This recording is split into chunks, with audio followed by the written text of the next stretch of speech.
घर मत जाइए।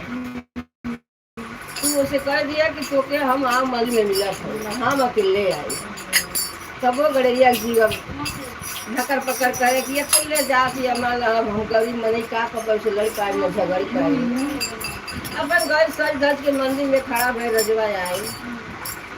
तो अब यही के ताकत है तब कर मन में आए कि पहले हम गुरु जी के पैर पर तब एक हम देखें। तो गए गुरु जी के जब पैर पर के जे निकल थे अपन दोनों हाथे सब पैर छूट जाए। तो कहला कि अच्छा ये बताओ चारी ओर से तुम्हार जी हो गई लेकिन तुम हमें रहबू कैसे? कहला जवन हमके गाना लिखले बड़ा वैसे ही हम रहता लेकिन तू का चाहत है हमके खाली ये गुरु जी का शरण चाहिए नहीं के चरण चाहिए बाकी कुछ नहीं चाहिए। जय गुरु जी।